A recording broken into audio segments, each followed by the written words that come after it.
Aujourd'hui, je suis une femme nouvelle. Nouvelle parce que j'ai changé dans ma vie, que tout va bien maintenant. Tout ça, c'est grâce au livre de développement personnel que j'ai lu récemment.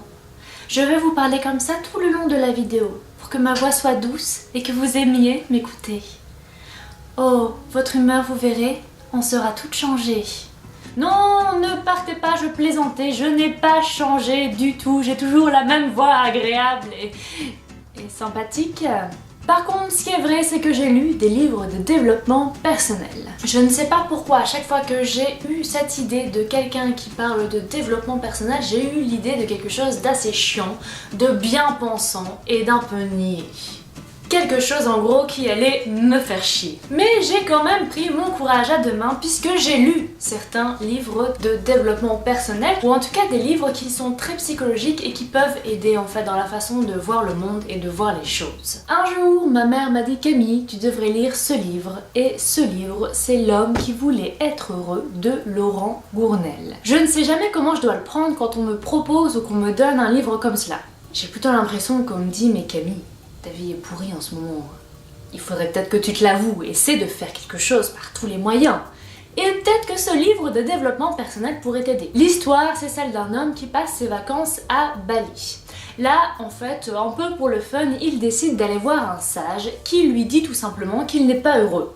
Finalement, l'homme, qui n'avait pas forcément l'impression d'être déprimé ou quoi que ce soit, va se rendre compte qu'en fait, oui, il n'est pas heureux dans sa vie. Donc va s'en suivre une petite quête, la quête du bonheur, mais surtout une quête intérieure. En fait, l'idée principale, c'est un peu on est ce que l'on croit. Donc évidemment, si on a une image de soi totalement pourrie, ben en gros, on donnera une image de soi totalement pourrie. Il faut dire que Laurent Gournelle est un peu le gourou, non, j'ai pas le droit de le dire ça, non, ok. C'est un peu l'auteur qui utilise énormément le développement personnel, la spiritualité, et un peu tous ces livres sont empreints de ça. En fait, ce qui me dérange dans ce genre d'histoire, c'est que le but principal est la morale et la spiritualité. Or, moi, ce que j'aime, c'est avoir une histoire, avoir les ressentis des personnages, et oui, en tirer quelque chose, parce qu'on tire toujours quelque chose d'un livre. Et là, c'est vraiment, voilà, la morale, c'est trouve-toi intérieurement et tu verras la vie beaucoup mieux. Je suis d'accord sur ce fait-là. Après qu'on nous le rappelle à chaque page, ça me gonfle un peu. Avec ce deuxième livre, je vais être un peu moins critique puisqu'il s'agit de Véronica décide de mourir de Paulo Coelho. Ici, ce qui me plaît particulièrement, c'est qu'on n'a pas une morale sur laquelle on va tisser une histoire autour. Non, c'est vraiment une histoire, une belle histoire. C'est une sorte de conte philosophique et évidemment, qui dit conte philosophique, une morale ressort à la fin. L'histoire, c'est celle de Véronica. En fait, un jour, elle rentre chez elle et elle se rend compte, ce dont elle s'est rendu compte il y a pas mal de temps, c'est que sa vie est monotone, sa vie ne lui plaît pas du tout. En fait, elle est ni triste ni heureuse, elle est juste dans l'ataraxie la plus totale, elle ne ressent plus rien. Sa vie lui semble vide de sens et elle décide donc en fait de prendre des somnifères pour se suicider.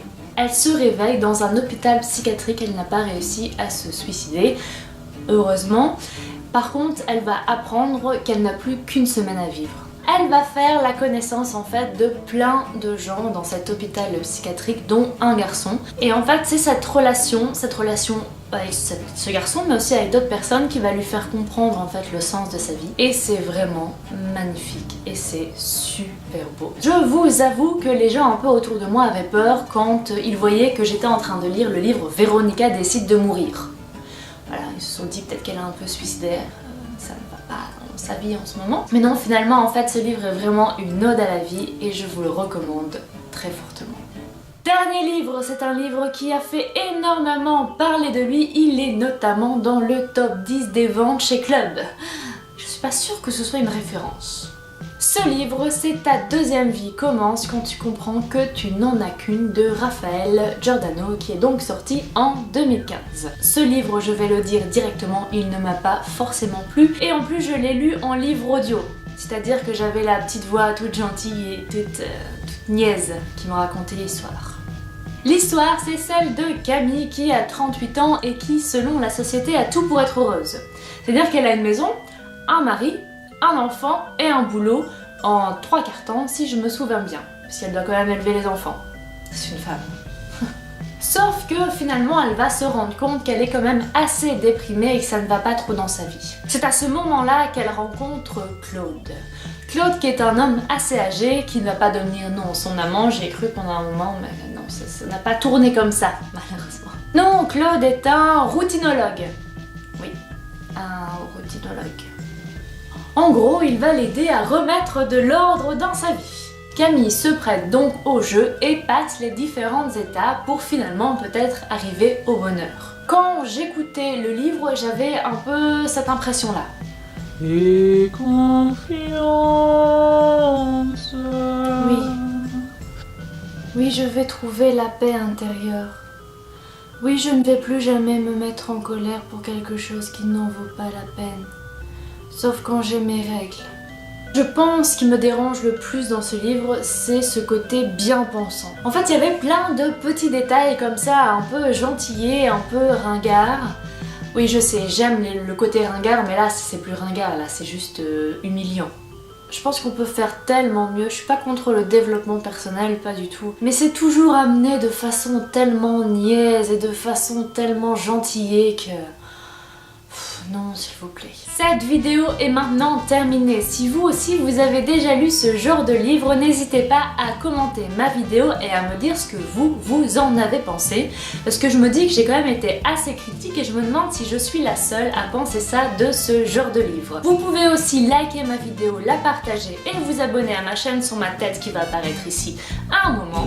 Je vous laisse ici, je vous dis à la semaine prochaine et je vous souhaite une excellente semaine. Ciao!